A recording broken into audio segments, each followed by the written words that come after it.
All right, you are in the zone with Cranky and Snoozy, and once again, Swagman has. Hello. Once again, Swagman has unfortunately abandoned us to being sick. That man just hasn't caught a break this week, or the last few weeks anyway. So, I'll quickly go through the disclaimer, and then we're going to talk about our topic for the day.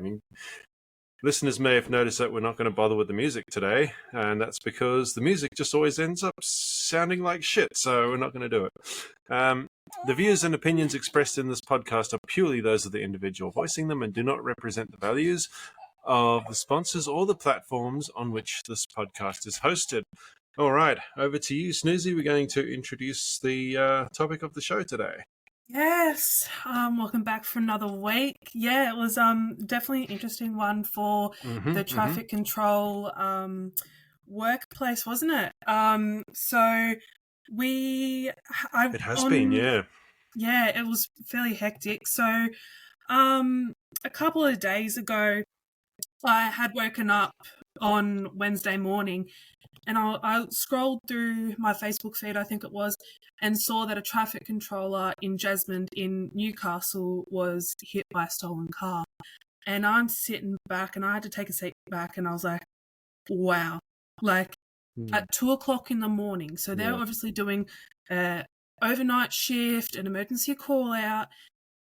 And this 21-year-old girl goes out to try to make some money, pay the bills, and she gets hit by a stolen car that has methamphetamines in it. That was in a cop chase as well at 2:00 in the morning. Wow, these people are just evil, aren't they? Yeah, and I sat back and I was like, this is not how we wake up, we go to work, we don't expect in our industry, yes, there is a very high chance that we're going to get hit by a car. Yes. But you don't expect to have significant injuries like what this poor girl had, experienced from being hit by the stolen car. So she ended up having pelvic injuries. I'm not sure on the extent because I don't want to say she broke her pelvis or whatever, but for you to have pelvic injuries, right? That has to be so much blunt force trauma because the pelvis is one of the strongest parts of your body. And considering that, she, is still alive. The pelvis is so can lucky. normally stretch to push one of these out. Yes. And I just saw it, and ultimately the guy did get chased down and apprehended by police, but it just had me thinking, like, you don't go to work to have the expectation that you're going to have debilitating injuries, to be ending up in hospital. You can only do so much to be able to eliminate the risks. And essentially, the vehicle was in the high-speed pursuit with the police or highway patrol, whoever it was. But, at what point then do the cops realise maybe this is too unsafe for us to be going after? At what point do they decide, actually, no, public safety, even at 2:00 in the morning, is paramount to us finding this guy right now? Like, that's where my mind goes. But the thing is, I don't think even the cops were expecting to see a roadwork site there. Because normally what happens when that sort of thing goes down... But it's these things, they'll have...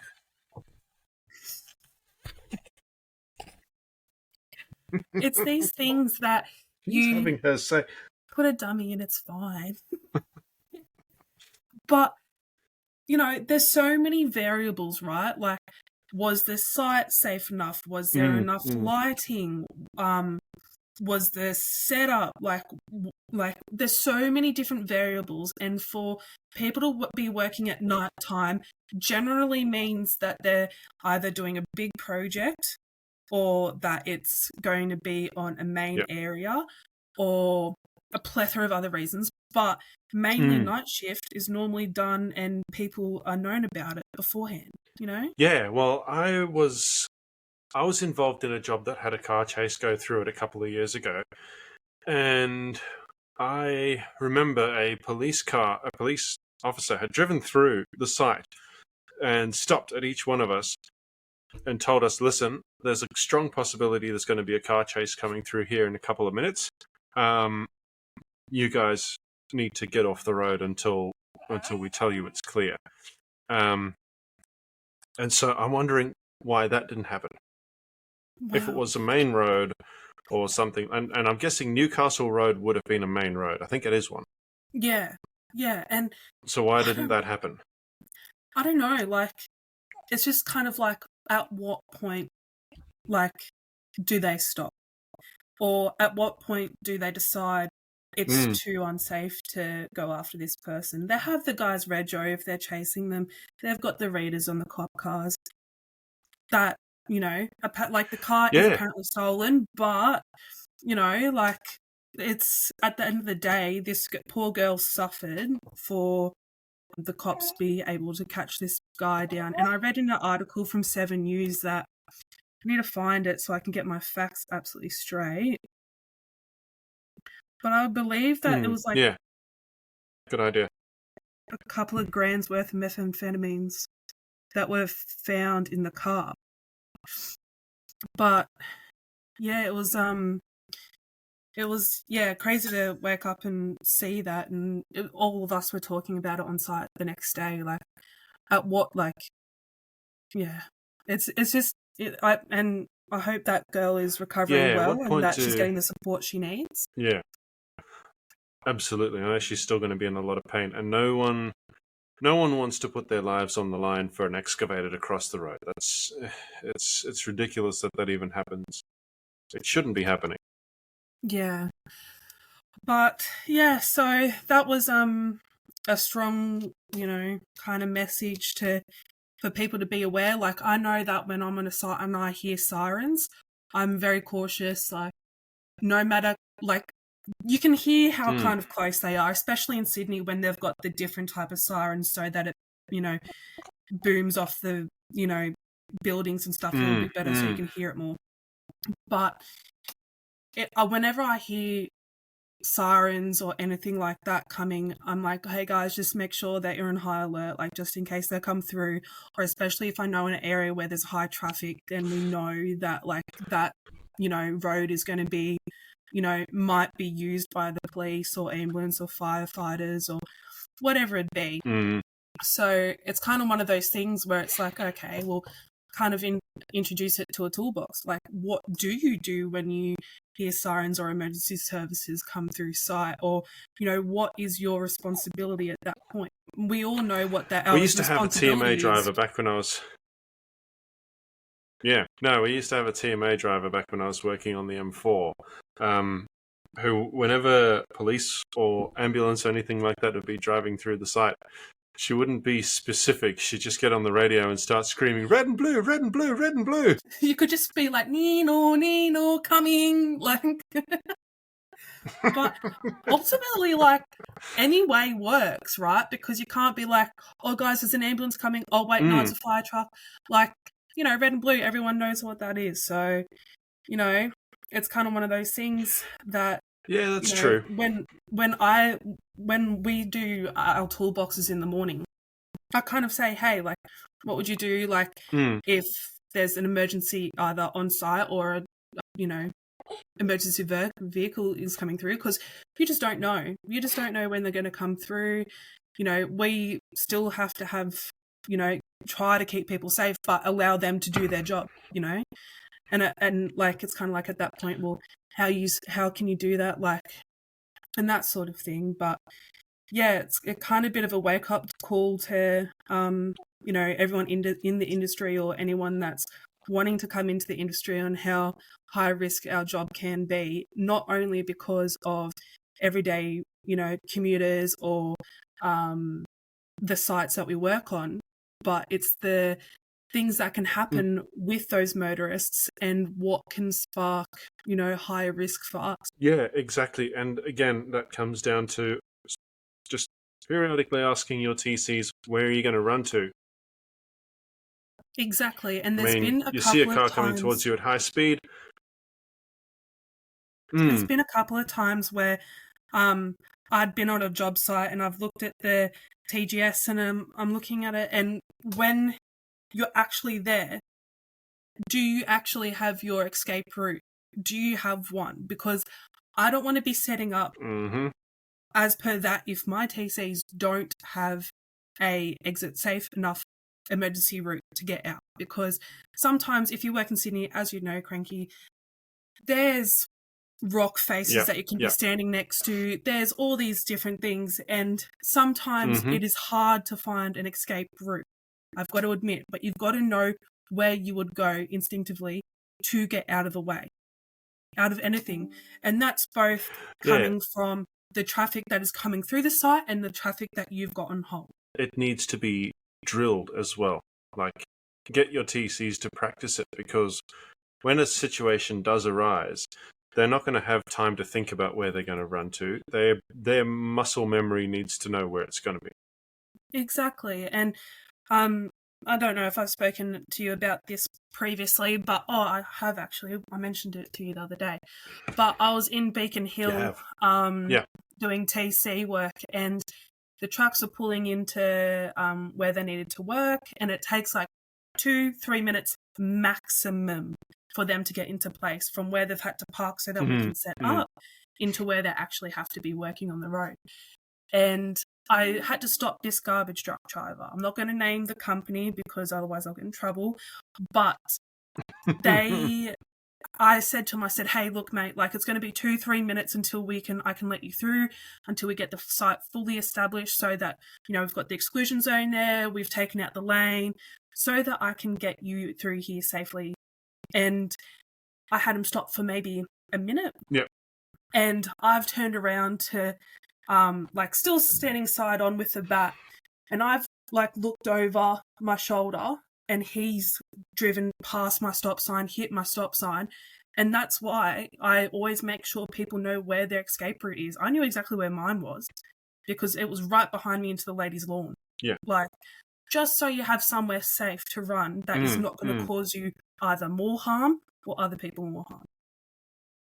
Putting yourself at higher risk to get out of the risk that you're running from is not the emergency route.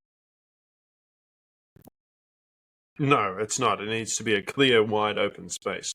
If it's up someone's driveway, if it's onto someone's lawn, that doesn't matter. In the end, you need to get out of the way. You have to get out of the way. And I tell you, the other day I was on a site, and I had to say something to this team leader because their site was still inside our site as well. So we were kind of having to do that. How long are you guys going to be here? What's your setup? What is your setup? What are you guys going to do? How long do you reckon you're going to be situation? And I knew that this team leader was fairly new because she said, I haven't been doing this long. I haven't, had these TCs before. One of them's their first day, and they're working for this company doing a fairly quick job, but their setup didn't allow this TC to have an escape route. And this road that we're on, it's 50 k's an hour, residential road, but people scream through there. And I've had to say to her, I was like, hey, look, I'm really sorry, but, for our safety and your guys' safety, can you just make sure that your TCs have an escape route? Fortunately enough, our site was just doing pedestrian control, so where we were was fine and our setup was fine. But I was just like, look, I'm sorry to overstep, but I've noticed something, and whilst you're having to set up, and I just want to make sure that you guys are going to be safe enough and that there's not going to be any troubles. And I felt, I don't like telling people how to do their job, especially if they're in another company, because we're separate, but we all are working in the same job.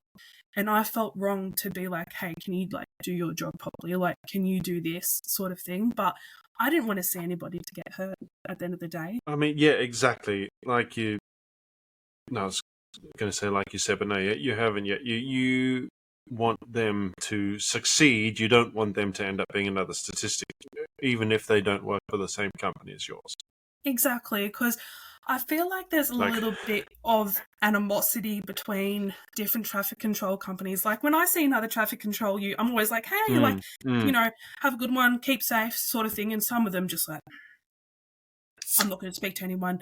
They're doing my Yeah, job. what is with that? I tell you, the amount of traffic control companies I go past, and they're like, I give them a wave, like a little smile, or whether they drive past or through my site and I give them a wave or a little nod. Like, I'm like, well, okay, well, I hope you don't have a bad day, but, you know, like, I'm not saying hope have a good day to you now, because, like, I'm sorry, it's just like a human thing. Like, but I was on the way home, maybe 2 weeks ago now, and we're stuck in peak hour traffic, so I had my window down, just listening to music up and away, and this traffic control comes parks right next to me, and I just like look over because it's kind of like an instinctive thing to do, and I look over and wave, and he goes, "How are you going?" And I'm like, "Yeah, not too bad, thanks, mate. How are you?" And he goes, "Yeah, just on the way to do night shift." Oh, I tell you what, these traffic control. I'm like, "Oh yeah, okay, well, see you." And there was a green light, and I went, but you know, just like a little bit of a wave or like a have a good day is sometimes nice. Yeah, it is nice. I try to when traffic controllers go through my job sites, and most of them act like, I don't know why, most of them just act stoic as, right? But occasionally you get a friendly one. Yeah, it's like, and yeah, even no, I was just gonna say that it's kind of like even driving past. Yeah. Yeah. Got the blinkers on. Yeah, as you were going to say, Cranky. Yeah, even driving past them on the motorway or something like that, sometimes you'll get a wave back. It's like, hey, yeah, we're all in the same job. But other times, like, you can pull up next to them, be as sweet as pie, and just be like, hey, how you going? And they just staring out the windscreen, gripping the steering wheel for dear life. And it's like, relax, man.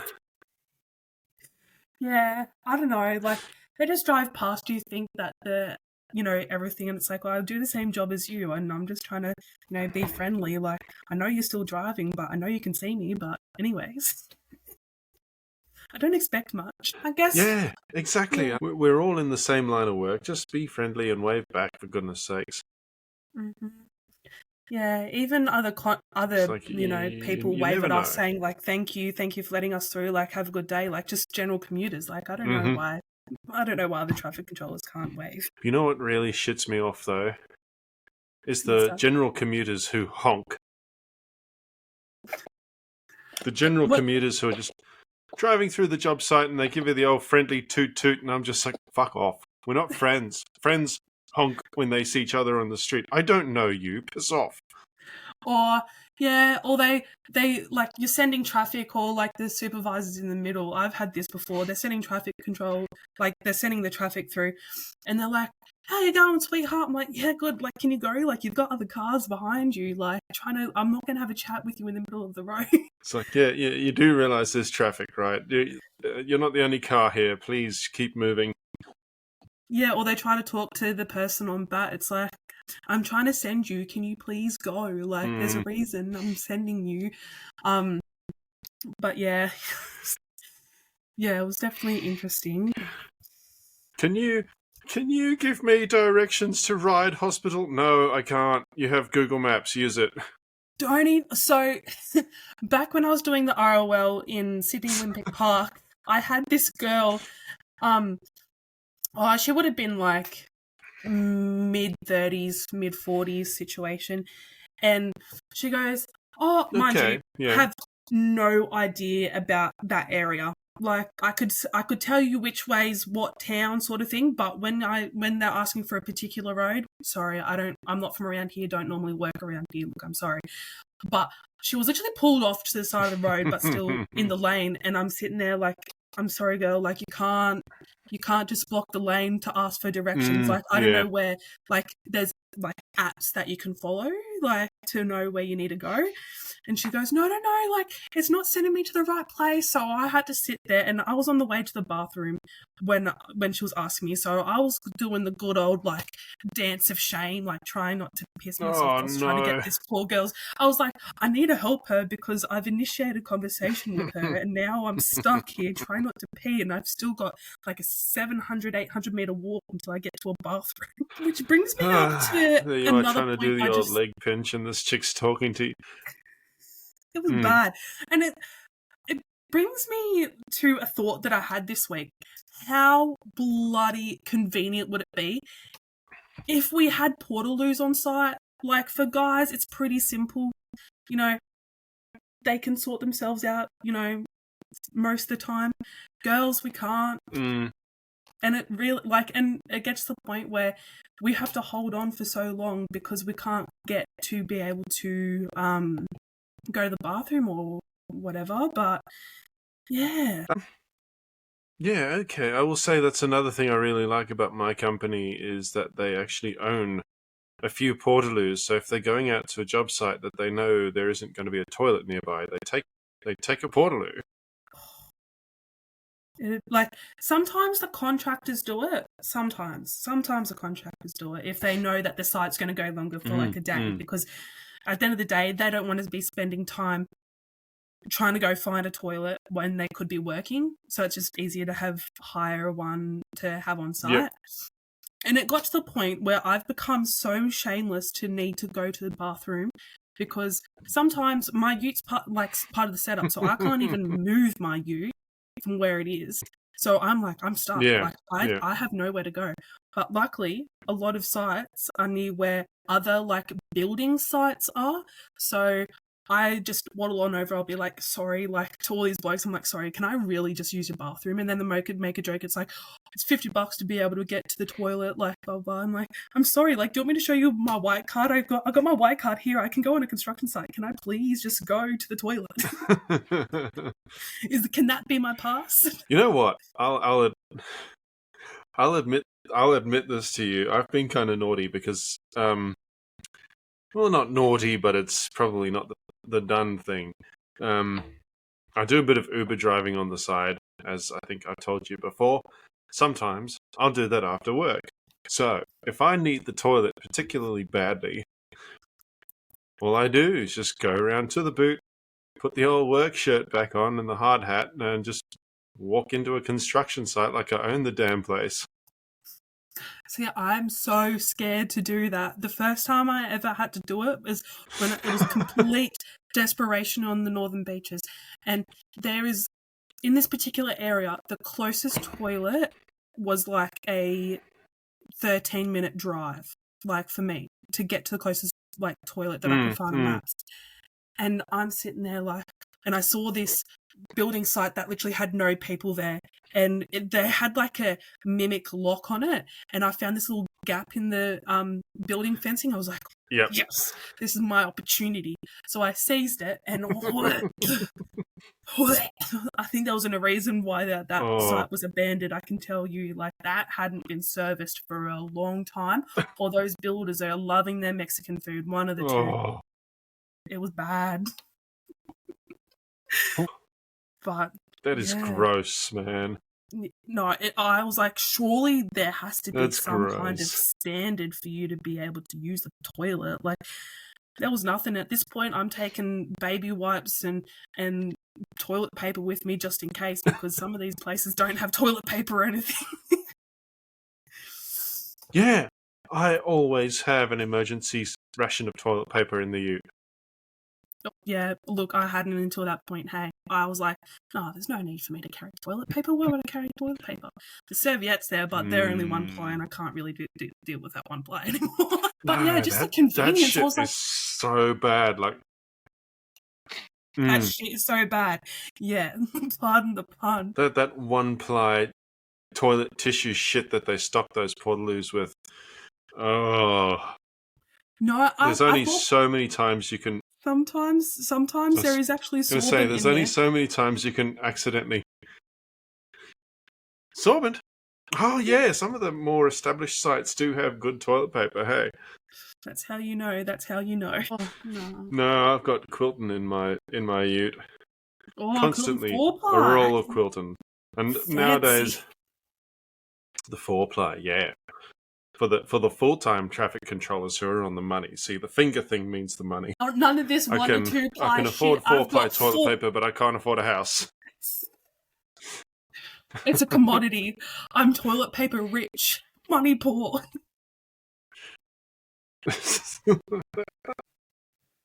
I can afford the $18 toilet paper.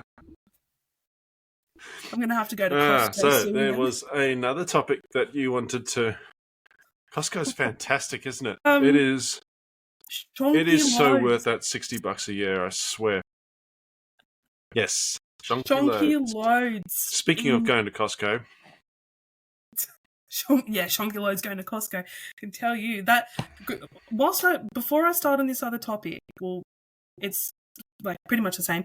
The amount of stuff... Costco is one of those things where it takes over you. You don't shop. Costco shops for you.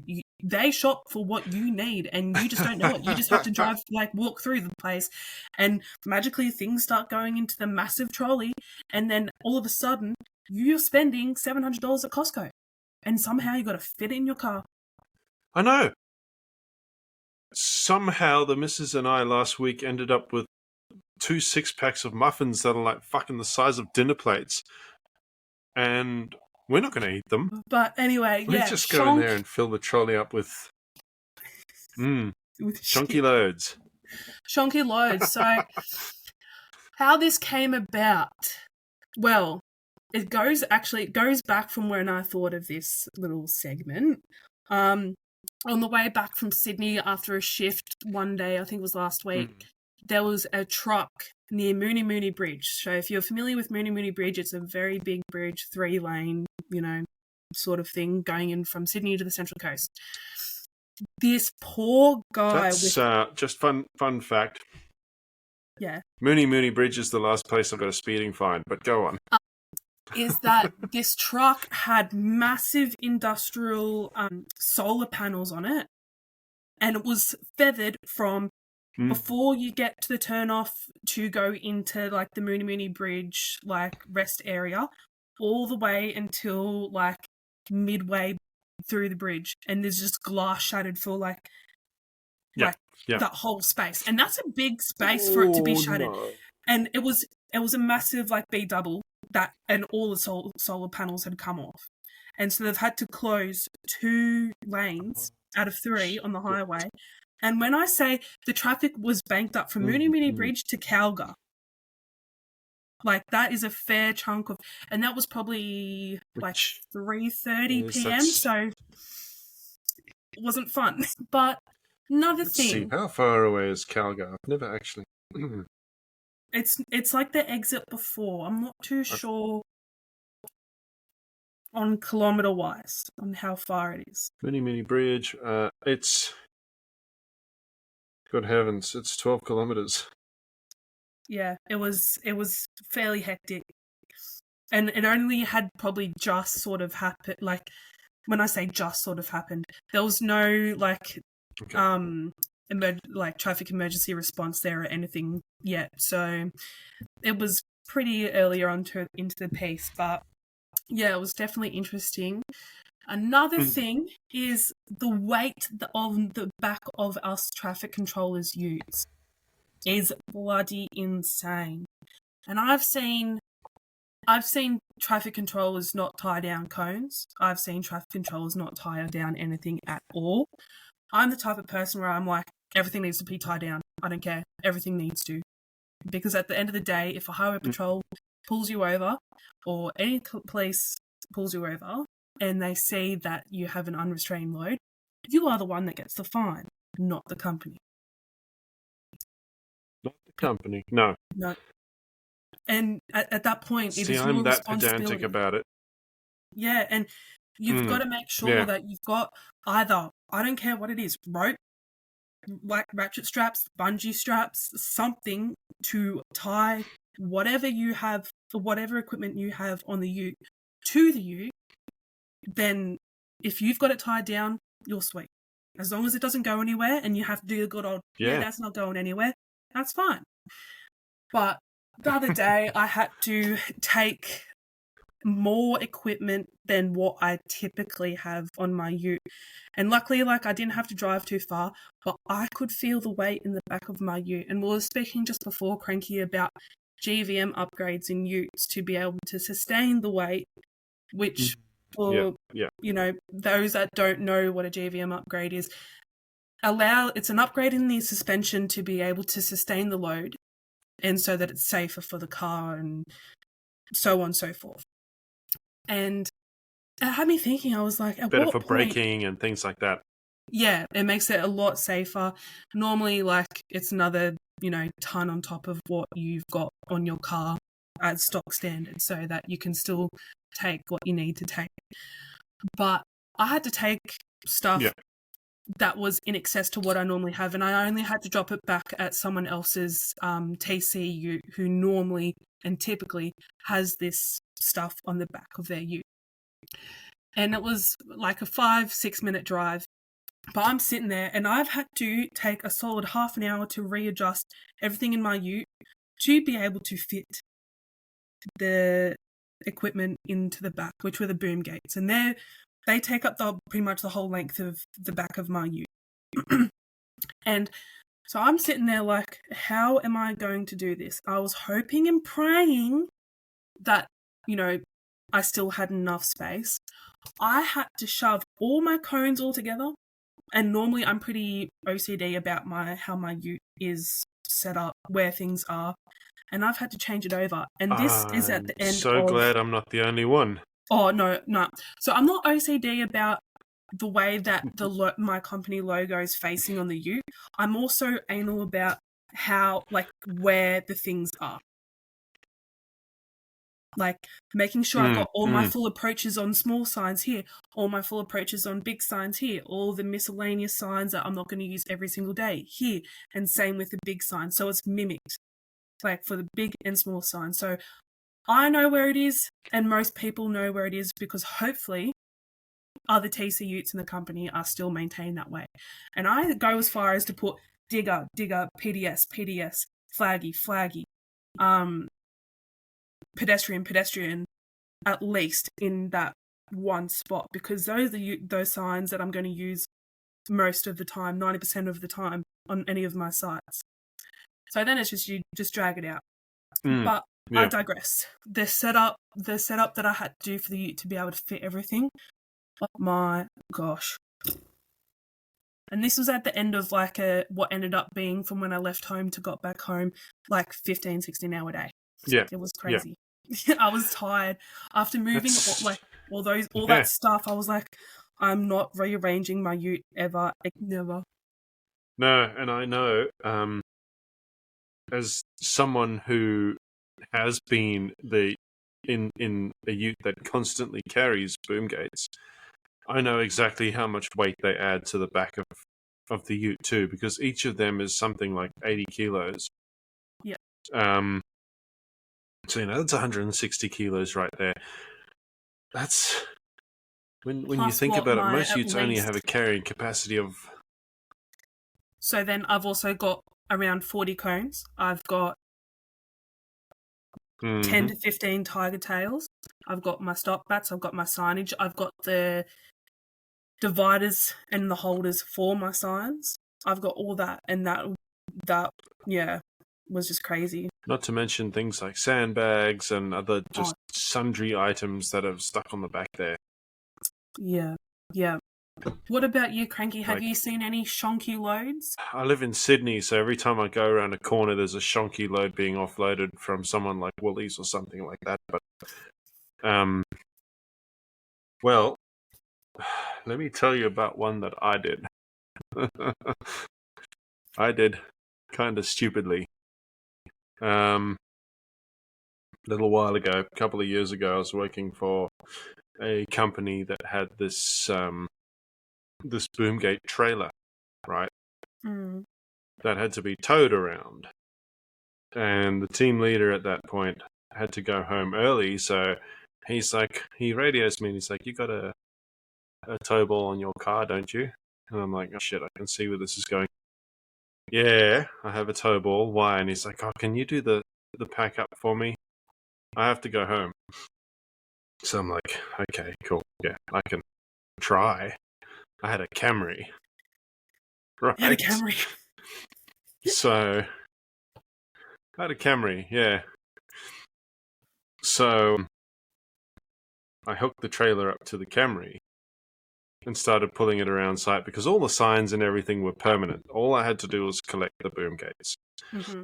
Well, by the time I'd collected the second and last boom gate, and I'm driving back up to the yard with all this stuff, I can see literal spirals of rubber coming off my tires where they were rubbing against the top of the wheel wells. Wait, on the Camry or the trailer? And I'm like, the Camry. The trailer was that heavy that it was weighing the back of my car down. Mind you, I didn't really care. My car was an ancient piece of shit in those days. Still. Still. You don't expect it. And he was so apologetic for that. He was like, oh man, I really didn't think about that. I was just like, all I thought about was the fact that you had a tow ball. I never thought about how much your car could tow and all this stuff. Oh, goodness, yeah. And this goes back to like the shonky loads because it's like you got to know with what your car can handle. Mm-hmm. And don't use personal utes for business use. Hey. I wouldn't use. Don't use personal cars for business use. Yeah. No, it's like, sorry, like I'm not going to tow something. I'm not going to be responsible for something in my personal car for the company. I'm sorry. Like there's limits. Like I know that my car can, the rigs that I've got it'll be fine, but I don't want to be having to be responsible if it's a company item. That's just my personal preference. Yeah, no, absolutely.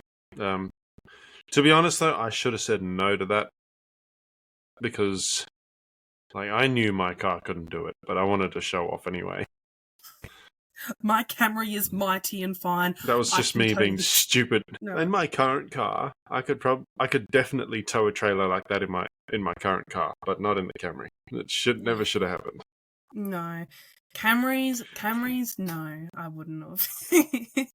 With knowing how much weight, let alone the trailer itself, because, the trailer's a little bit different, because the size of the trailer, the height of the trailer, there's so many different variables, right? So that's why I'd be like, sorry, you'd probably need to make alternative arrangements with how you're going to collect these boom gates, because yeah, I'd go above for the people I'd work with or work for, but there's certain limitations, right? They're not going to be the first ones to jump up and down and say, "Oh, we'll buy you new tires, or we'll compensate for them, or anything else like that," nor if there's any other damage because of that. Yeah, exactly. Like I said, though, I didn't really care because my car in those days was an old piece of shit. And that should have been my first indication that it was never going to handle something like that.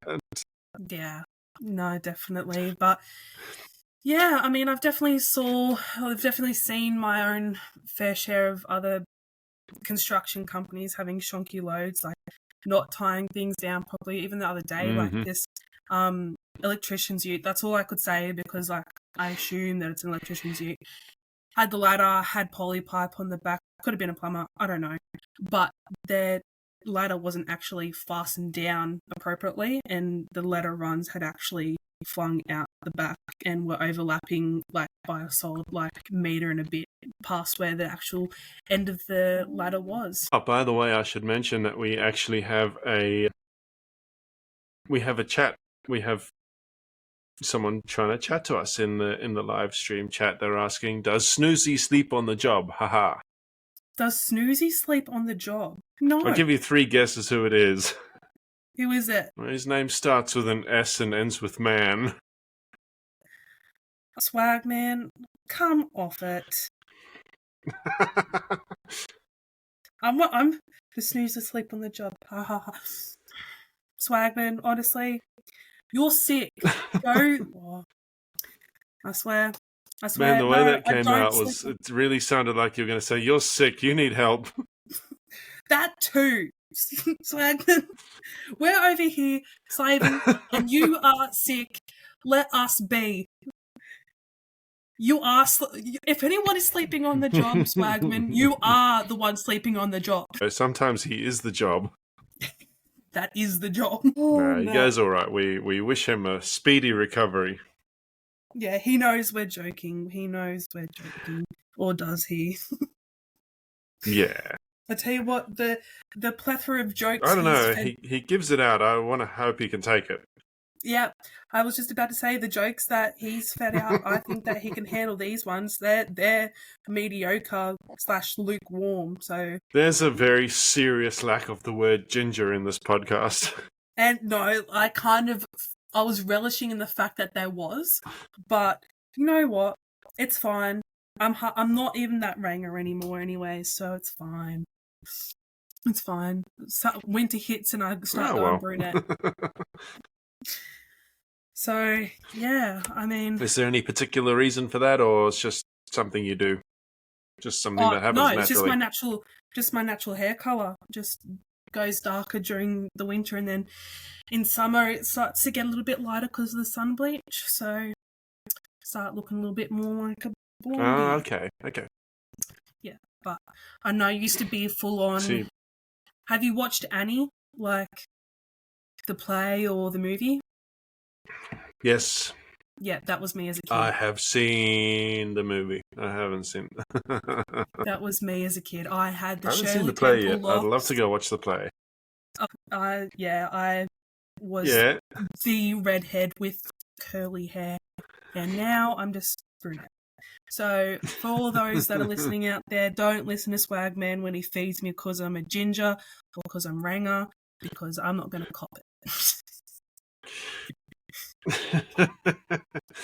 Well, at least your hair is red turning brown. My hair is black turning white, so don't complain too much. It's just the stress. Every day there's a new grey hair. At that point, all because of this one and her brothers and sisters. Give me grey. But I'm keen for the week ahead. I don't know about you. Yeah, I'm always keen to see what the week ahead holds. I think there's going to be some good news for everyone all around, really. Mm-hmm. Work seems to be ramping back up here on this side of the country. Yes, it's kind of one of those things that people that are getting into the industry are a bit unknown of, but typically, and what I say to people is typically when financial year ends and starts back up, it tends to be a bit quiet for traffic control because companies are sorting out contracts, tenders, they're applying for these council jobs or different contracts, and it tends to be. Do you see that it starts to get a little bit more quiet around financial year? Yeah, it does. Yeah, and people try to source work and they get angry because they can't source work, and it's like, well, typically known that around this time of year it does get a bit quiet because people just don't have the work, and it is picking back up now. I've seen a lot more traffic controllers out and about. Yeah, me too. But yeah, no, you're not wrong. Around that June-July period, or this June-July period every year, it slows right down and then it sort of takes back off again. Same thing with around Christmas. Christmas is just a fuck time for work. Mm-hmm. And it's that point, it's like, do I try to source other work? Like, what am I going to do? Like, I can't save for how much I need for how long they're on break for. Like, what do I do? Like, you can try to save up all you want, but that Christmas period takes it out of you. It does. And I mean, like, even in my case, like I've said multiple times before, I'm a full-time TC. But those two almost mandatory weeks off, I can think of much better things to be saving my annual leave up for. Yes, 100%. 100%. And it's so hard because, like, you don't have work, so that you're filling your time with doing other things, and those other things typically incur costs and stuff. But yeah, I'm just looking like traveling through. or drinking or something like that, or traveling and drinking. Okay. Why not both? Sorry. I'm just looking at the comments in our live feed. Yes, our team is awesome. Oh, thank you. Yes, I can take it, but not as good as Snoozy. She sucks the soul out. There it is. Snoozy sucked the soul out of her hair. Should I bring up the other joke that I said to you the other day, Swagman, about having more soul than someone in particular? Yeah. I don't think that's really appropriate for this podcast. I won that battle. Let this be known to our listeners. I won't grill people on here because I want to be a nice person. But at one point, I get pushed too far, and then I start making funny jokes that aren't so funny anymore. Don't push me, 'cause I'm close to the edge. I'm trying not to lose my head. I'm trying not to lose my head. It's like a jungle sometimes. I feel like I'm going under. Okay, so I definitely should not quit my career to be rapping. I'm going to leave that to the professionals. Yeah, let's leave that to the professionals. Both of us. Yeah. We don't need any more white boy rap. No, but talking about white boy rap, I've been listening to we've Eminem's. seen what's... I've been listening to How Eminem's new album. It's pretty good. It has like a lot of songs that attribute to Hailey and stuff like that, which she just got married recently, and I saw the photos. And he wore joggers to the wedding. And I said to my partner, I said, if you ever, or if my father ever wears joggers to a wedding, I'm going to have a spare pair of shoes in the back because you're not wearing them, sorry. But yeah. I thought you were going to say that he was going to get buried around the back or something. But yeah, I like, not typically the music I normally listen to, but there's a really good cover on there by, did a cover of Save Me by Jelly Roll, and it's really, really good. It's attributed to Hailey. Yeah. And I love it. I'll just play it. Just a different kind of tune of music that he normally does too, which is pretty nice to listen to. Like this podcast. No, I loved Eminem as a teenager. Yeah. I loved Eminem as a teenager. And now I love Jelly Roll as an adult. Yes. No, I love Jelly Roll. And Jessie Murphy's doing a song. Well, do you know who Jessie Murphy is, Cranky? No, I don't. Sorry. She was supposed to play at Spilt Milk, but it ended up getting canned because of the storms that they had. But she's a really good singer. I was going to say.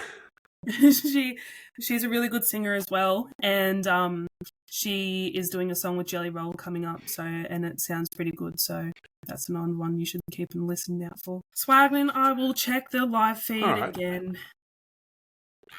I see nothing. Hang on a minute. There's nothing new there. I'm going to chuck that up there. Haha.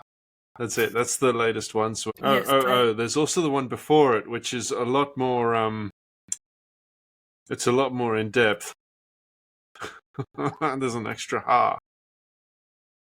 Oh wait, that was mine. Well, I'm an idiot. Heart, and you're the one that fed it. Well, I think we should start talking about our show sponsors, shouldn't we? Yes. Did you want to kick it off, or did you want me?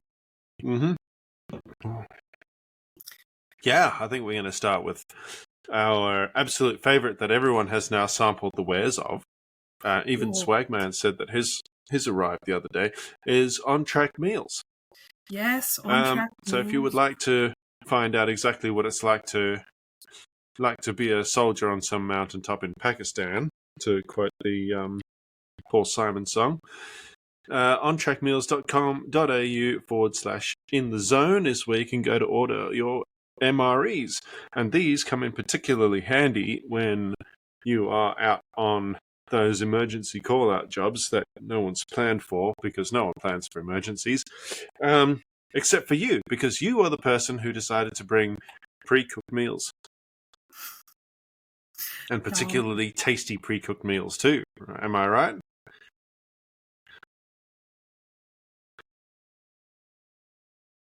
I mean, honestly, you just open the bag, you chuck the sachet in there with the heating element, put a bit of water in there, you wait 12 minutes, and you got yourself a cooked dinner. 100%. Yeah. And they also come with Summit bars.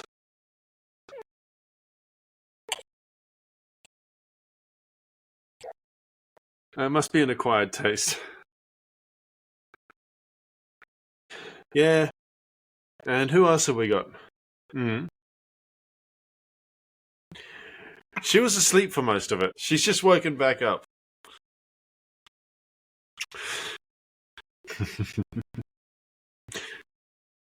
Yes, so we have Swag HQ. You can find them on Instagram, find them on Facebook, find them just about anywhere that's got some sort of social media representation. And essentially what they do is they pump up entrepreneurs. So if you're looking for inspiration, or if you're looking for anything to get you back into that mindset of just keep on swimming, look these guys up. They have interviews, they have all sorts of things. They've even got merchandise. You can go buy a swag hoodie on there for like $100. And believe me, it's worth it. I'm not wearing mine at the moment, but it is a good hoodie. Yeah, so essentially yeah. What is it at the moment? It's like 12 degrees outside here. But that's okay. I'm from the snowies, so I'm used to the cold.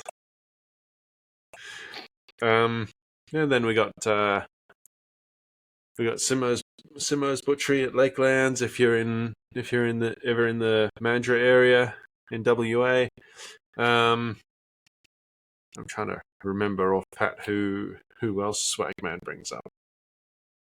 Just pretty much essentially the entire shopping centre down there. Yeah, right. Let's think. Swag HQ. They actually have quite a few videos interviewing actual business entrepreneurs, successful people around Australia, just talking about how they got started. And I will tell you this right now, it's all about patience. Keep doing what you're doing, and you'll be all right. Mm-hmm. It is. Just keep doing what you love doing. And in a lot of cases, that's not traffic control. Look at this one, though. She's doing what she loves doing, just bouncing. Yeah. It must be. Maybe she gets into the bin and steals all of mine. Yeah. She agrees. I don't even know what she's looking at. She's looking down at the keyboard. But anyway, yeah, I think that's it for another week. What do you think, Snoozy?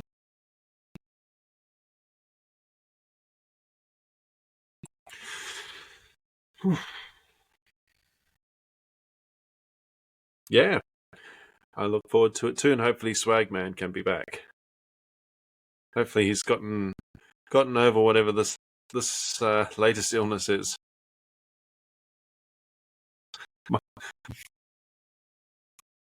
It's not going to be minus the ginger jokes. We both know that.